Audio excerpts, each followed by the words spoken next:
Le président américain Donald Trump a annoncé mardi à Washington que les États-Unis allaient se retirer de l'accord sur le nucléaire iranien, un accord historique signé en 2015. Donald Trump a annoncé cette décision dans une allocution télévisée, ajoutant qu'il ne signerait pas le décret d'abandon des sanctions sur l'Iran liées à son activité nucléaire. Le dirigeant américain a réaffirmé sa position dure sur cet accord, estimant que celui-ci n'avait pas empêché l'Iran de développer des armes nucléaires ou de soutenir le terrorisme dans la région. Donald Trump a insisté sur la nécessité de cette décision, bien qu'il reconnaisse dans son discours que l'Iran a respecté sa part de l'accord. Bonjour à tous.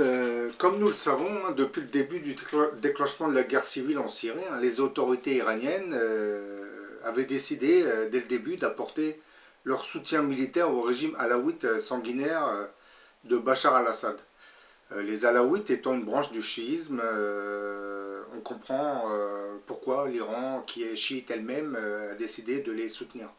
Et ainsi, des milliers d'Iraniens qui sont entrés en Syrie ont été immédiatement embrigadés dans certaines unités de combat de l'armée syrienne. Donc, tous les crimes qui seraient orchestrés contre la communauté sunnite de Syrie le seraient avec l'aval de son voisin iranien. Ça, les autorités iraniennes ne peuvent pas le nier. Beaucoup d'internautes voient dans cette guerre un complot américano-sioniste qui est destiné à renverser un régime syrien autoritaire d'obédience laïque qui menacerait les intérêts d'Israël. C'est très bien de voir des complots américano-israéliens, parce que je ne vais pas dire que le contraire, moi non plus, parce que je sais que les Israéliens ont des intérêts bien précis dans cette région. Donc je suis la logique de certains, mais bon, il ne faut pas trop être aveuglé par ce qui se passe réellement en Syrie, par exemple, parce que nous avons quand même un régime qui bombarde des villes, qui bombarde carrément son peuple, avec le soutien des Russes d'un côté et des Iraniens de l'autre. Puisque le Hezbollah, ce sont des chiites du Liban qui sont venus soutenir aussi le régime de Bachar al-Assad. Mais bon, là je vais dire quelques mots sur le sionisme, surtout l'État d'Israël. Le sionisme juif devrait comprendre que depuis cette déclaration onusienne de 1948, qui reconnaît la création de l'État d'Israël, tous ses voisins arabes sont devenus ses ennemis. Israël est bien consciente de cette menace perpétuelle. Aujourd'hui, elle s'attaquerait aux États arabes qui seraient susceptibles d'acquérir la bombe atomique. Nous savons qu'Israël n'avait pas hésité à bombarder des installations nucléaires en Irak à l'époque de Saddam Hussein, ainsi qu'en Syrie. Il y a 11 ans, contre un réacteur construit en secret par les Nord-Coréens. Pour Benjamin Netanyahou, permettre à l'Iran d'acquérir la bombe atomique serait inconcevable car elle mettrait en danger l'existence même de l'État d'Israël. Israël ne veut pas que ses voisins arabes se dotent de l'arme atomique, mais elle n'entend pas renoncer à son monopole de l'armement nucléaire dans la région.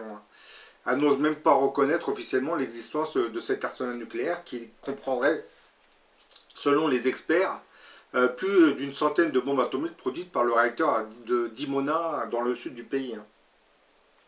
Réacteur qui, bien entendu, avait été construit avec l'aide de la France il y a à peu près plus de 40 ans. Quand je dis une centaine de bombes, je suis gentil, parce qu'on atteint presque les 180 bombes atomiques. Donc vous avez l'État d'Israël qui posséderait à peu près plus de 150, c'est-à-dire 170, 180 bombes atomiques. Et ce même État ne veut pas que les États arabes qui l'entourent détiennent aussi cet armement. Bon, déjà, il y a une chose étrange, si vous possédez de l'armement atomique, si vous avez un pays arabe qui se dote de l'arme atomique, vous pouvez aussi vous défendre. Je pense qu'il y a probablement une haine ethnique entre les juifs, les sionistes, et les pays arabo-musulmans qui les entourent. C'est un racisme viscéral de la part des sionistes juifs qui détestent leurs voisins. Bon, on nous dit que les pays arabes sont en guerre contre Israël depuis les années 48, mais en réalité, quand vous avez vu certaines de mes vidéos, certaines guerres avaient été provoquées par les Juifs eux-mêmes, hein, pour pousser le pays voisin à attaquer et ensuite lui prendre certaines terres. C'est ce qui s'est passé en 67 avec la guerre des 6 jours, hein, où la Jordanie a perdu la Cisjordanie. Hein. Bah oui. Bah, aujourd'hui, l'État d'Israël fait tout ce qui est dans son possible pour empêcher l'Iran d'avoir l'arme atomique. Hein. Et à ce sujet, il pourrait inciter les États-Unis à se retirer de l'accord sur le nucléaire iranien qui avait été signé en 2015, avec un retour à toutes les sanctions américaines. Bah, ce Benjamin Netanyahou aurait présenté lors d'une émission télévisée, hein, des dizaines de milliers de documents volés par le Mossad, d'après ce qu'on en sait, dans les archives secrètes iraniennes. Ben là aussi, ça pose des petites questions. Comment le Mossad serait-il arrivé à voler certaines archives iraniennes secrètes? Ont-ils de la complicité en Iran, ou peut-être que vous avez certains officiels iraniens travaillent indirectement avec le Mossad? Ça, ou alors ces services secrets auraient enlevé la famille d'un officier, par exemple, et auraient fait de menaces contre cet officier. Raison qui explique pourquoi ils auraient transmis certaines informations dites secrètes. Bah, Netanyahou aurait entre autres insisté sur le rôle important qui serait joué par un certain Mohsen Fakhrizadeh. C'est un officier supérieur des gardiens de la Révolution, âgé de 57 ans. Hein. Lui, il est accusé d'être carrément le patron du programme nucléaire iranien. Mohsen Fakhrizadeh, qui est présenté comme le cerveau du programme nucléaire iranien, a de quoi s'inquiéter. Hein. Car, comme vous l'ignorez, je pense, depuis des années, il semble qu'une dizaine d'experts et de militaires iraniens auraient été assassinés mystérieusement ces dernières années dans leur pays. Certains auraient été abattus en pleine rue, hein, par des hommes en moto, et d'autres éliminés par l'explosion de mines sous leur voiture. Bah, on se doute bien que les services secrets du Mossad se cacheraient derrière cette série d'attentats meurtriers, mais bien entendu avec l'aide américaine en matière de surveillance par satellite. Hein. Cette surveillance par satellite permet de suivre quelqu'un jusqu'à son domicile.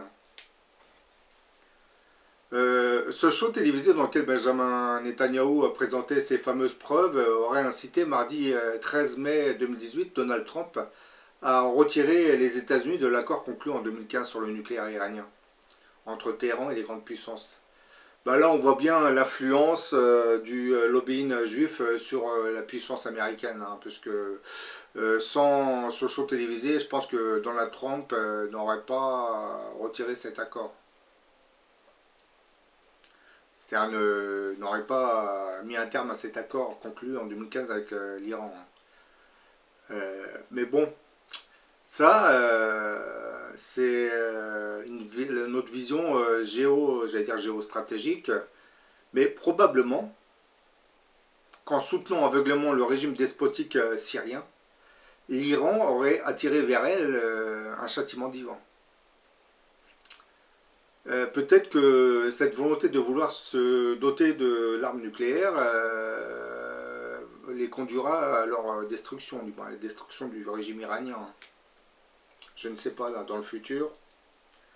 Mais bon, comme vous voyez ce qui se passe en Syrie, hein, quand vous voyez les villes qui sont carrément bombardées, hein, le régime syrien n'hésite pas à bombarder des villes en tuant ses propres civils, la faction sunnite syrienne surtout, parce que lui il est alaouite, il est plus proche du chiisme que du sunnisme. Donc quand on voit ce despote Bachar al-Assad continuer à massacrer sa propre population, et que l'Iran le soutient aveuglément derrière, ben, tôt ou tard il se passera quelque chose. Hein. Vous avez une colère divine qui se manifestera. Hein. Là, j'ai l'impression qu'elle s'est manifestée par ce show télévisé et ce retrait de l'accord américain. Bien entendu, ce monsieur Netanyahou et Trump ne sont pas, ne sont pas informés de ce châtiment divin. Ils agissent comme des marionnettes. Hein. Faut vous en douter. Hein. Et je reviens à ceux qui ne cessent de dire oui, c'est un complot américano-sioniste qui s'attaque Bah oui, Israël n'a aucun intérêt à voir des pays arabes se doter de l'arme nucléaire, on s'en doute plus ou moins. Donc tous les pays qui construisent un réacteur nucléaire deviennent de potentiels ennemis pour Israël, hein. C'est ce qui avait été le cas pour l'Irak lorsqu'elle a voulu construire son réacteur aux Irak, hein, bien entendu, qui avait été construit par la France, hein, voilà. Elle n'avait pas hésité à les bombarder et détruire ce réacteur. C'est pareil qu'en Syrie, hein. Donc ça ne date pas d'aujourd'hui, hein, ces attaques israéliennes sur certains pays, souvent, bien entendu.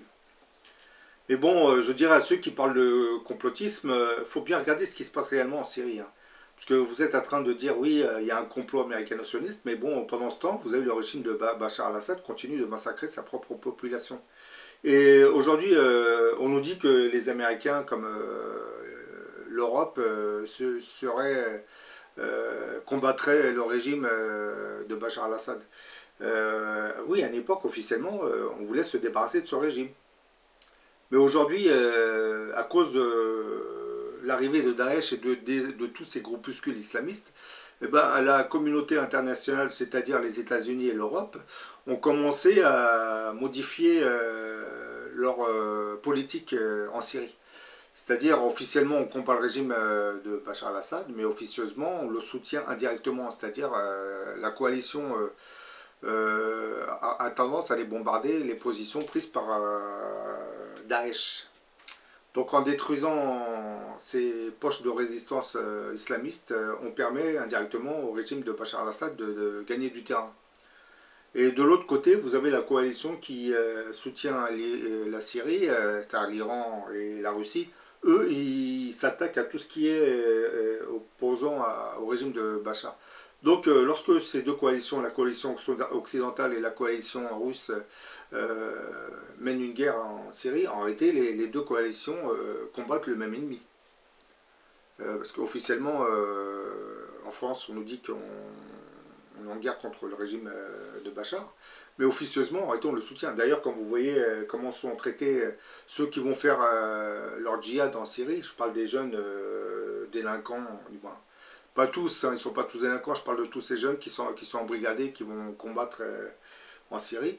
Lorsqu'ils reviennent, vous voyez comment ils sont reçus en France. Donc, officiellement, on combat le régime, mais officieusement, on s'attaque à ceux qui le combattent en réalité. Oui, ça, faut le dire clairement, tout ça, parce que c'est toujours bien de dire la Syrie est victime d'un complot américano-sioniste. Ça, on s'en doute, hein. Je pense que vous n'avez pas besoin de nous le dire. On se doute que les Américains veulent avoir une emprise totale sur le pétrole et le gaz dans cette région. Israël, elle, veut s'agrandir, hein, veut créer le grand Israël, tout en empêchant les pays arabes de se doter de l'arme atomique. Ça, sans doute. Mais bon, à côté de ça, il ne faut pas nier, il ne faut pas voiler la face sur certains régimes de cette région. Là, on est en Syrie, hein. En Irak, c'est exactement la même chose. Bachar al-Assad, Saddam Hussein, était un dictateur qui réprimait la majorité chiite de son pays, hein. D'ailleurs, on nous dit qu'il n'y avait pas d'armes de destruction massive. Bah, les Kurdes, à l'époque, avaient bien été gazés, hein, par des armes chimiques pardon, qui avaient été vendues à l'Irak par l'Allemagne. Bah oui. Donc voilà, j'ai fait cette petite vidéo, hein, pour vous dire que probablement, qu'en soutenant aveuglément le régime despotique de Bachar al-Assad, hein, les autorités iraniennes auraient attiré vers elles un châtiment divin qui commence par ce retrait des accords avec l'Iran, le retrait des États-Unis, hein, de l'accord. Donc là, les sanctions vont reprendre et l'Iran sera à nouveau ciblé. Je pense que peut-être que les autorités religieuses du pays vont se douter de quelque chose, hein. Vous soutenez un régime despotique, donc voilà. Parce que dans cette histoire, si ce que je dis est réel, c'est que c'est un châtiment divin. Il faut comprendre que ce Netanyahou et Donald Trump ne sont que des marionnettes, hein. Eux, ils sont carrément téléguidés par une puissance au-dessus, hein, qui veut peut-être punir l'Iran de son soutien avec le régime de Bachar al-Assad. Parce que le problème, c'est que nos médias, il y a une censure, ne nous montrent pas réellement ce qui se passe en Syrie. Les atrocités commises par le régime syrien, on ne nous les montre pas. Hein. Parce que ça donnerait de l'eau au moulin de ceux qui disent que, vous voyez, c'est un régime despotique, donc il faut le combattre par tous les moyens. Donc lorsque l'Europe, comme les États-Unis, ont vu que la guerre menée était le fait d'islamistes, dès qu'ils ont vu qu'il y avait beaucoup plus de groupes islamistes qui combattaient le régime, là ils ont commencé à prendre de la distance. On a commencé à bombarder, mais vraiment des petits bombardements. Là la guerre s'est tournée contre Daesh. Ce qui, comme vous le voyez, hein, a permis à l'armée syrienne de gagner du terrain. Hein. C'est ce que nos gouvernements recherchent en réalité. Puisque à travers le régime de Bachar al-Assad, c'est une certaine vision de la laïcité qu'on voit, puisque certains de nos chers hommes politiques et de nos francs-maçons ne veulent pas qu'on s'attaque à ce régime. D'ailleurs, les bombardements qui ont lieu il y a quelques jours, bon, c'est une petite mascarade, il ne faut pas le nier non plus. Hein. Monsieur Macron a été pris par le col, tout comme l'Angleterre. Hein. C'est Monsieur Donald Trump, avec son air arrogant, les a invités à l'accompagner, sinon ben, il sévirait contre eux. Donc ils sont venus bombarder la Syrie sur la pointe des pieds. Hein. Et encore, je ne pense pas qu'ils aient vraiment largué beaucoup de bombes ce jour-là. C'est pour cette raison que lorsque le président français est allé aux États-Unis, hein, Donald Trump l'a accueilli comme un héros, hein, parce qu'il l'avait voilà, il l'avait un peu accompagné lors de ce petit bombardement. Quand je dis qu'il l'avait accueilli comme un héros, non, parce que Donald Trump, quand vous le regardez, il a tendance à comment dire, se comporter comme une personne arrogante quand même. Les petites frappes sur l'épaule, les petits bonjours, c'est voilà, je suis président américain, je suis la grande puissance du monde, donc vous m'obéissez. Hein. C'est un peu ça le message qu'il a fait passer en tapotant l'épaule des autres hommes politiques. Hein. Ça, vous n'avez qu'à regarder certaines vidéos sur YouTube, hein, vous le remarquerez tout de suite. Hein. Il est un peu... bon, je ne parle pas de l'intelligence parce que Donald Trump, sans ses conseillers, c'est juste un chef d'entreprise. Hein. Question géostratégie, il n'a pas une très grande intelligence et il a tendance à bondir comme un taureau, sans flairer vraiment les pièges qui lui sont tendus en face. Hein. Par exemple, pour ce qui est de la Syrie, bon, il a parlé du gaz qui aurait été employé, donc voilà, monsieur a voulu montrer sa petite force. Hein. Il a été jeté deux missiles Tomahawk. Hein. Et puis bon, ça les arrange un peu parce que c'est des vieux missiles. Vous savez, pour les démanteler, ces missiles, ça coûte cher. Donc autant les envoyer chez l'ennemi pour que lui, il les détruise carrément, hein, ou qu'il les récupère. Parce que ce qu'on envoie, ce qu'ils ont envoyé sur la série, ce sont des vieux missiles. Hein. Ils n'ont pas envoyé les nouveaux missiles. Ça, les nouveaux missiles, on les réserve peut-être pour l'Iran ou les futures cibles probables. Mais actuellement, lorsqu'on attaque la Syrie, c'est... Bon, je ne dis pas que les grandes puissances testent de l'armement, parce que la Russie est en train de tester toutes ces nouvelles armes en Syrie. Les États-Unis, c'est pareil, hein, ils testent certaines de leurs armes hein, contre Daesh. Oui, c'est un peu un camp d'entraînement, hein, tout comme l'était la guerre du Vietnam. Hein. Parce que pendant cette guerre du Vietnam, le complexe militaro-industriel avait testé beaucoup de ses armes, surtout certaines de ses armes chimiques, hein, puisque comme le Viet Cong se cachait dans la jungle, on essayait de désherber carrément avec des armes chimiques. Hein. Le défoliant, le produit, l'élément orange là, qui détruisait toute la végétation. Bien entendu, quand on arrosait la jungle, on se contrefoutait des gens qui vivaient à l'intérieur. Hein. Eux, ils étaient arrosés, donc pour les Américains, à cette époque, c'était voilà, c'était pas des humains, les Vietnamiens. C'était le Viet Cong, donc on combattait l'ennemi rouge. Donc dans ces conditions, ils pouvaient se permettre de balancer n'importe quoi, sans se soucier des conséquences qu'il y aurait par la suite. Hein. puisque c'est défoliant cet élément orange, lui, il continue de détruire la jungle, hein. Donc il n'y a plus rien ne pousse dans certains endroits de la jungle. Quand je dis plus rien, si, vous avez la jungle par les racines, ça revient, mais bon, un peu irradié. Bah voilà, j'en ai fini avec cette vidéo, hein. Donc là, vous voyez, hein, j'ai argumenté, j'ai illustré cette vidéo par cette image, hein, où Monsieur Netanyahou nous présente sa documentation que le Mossad aurait récupérée en Iran, mais bon, je ne sais pas dans quelles conditions ils auraient récupéré ces documents. Ou alors ils ont de la complicité en Iran, je ne sais pas, puisque je sais qu'il y a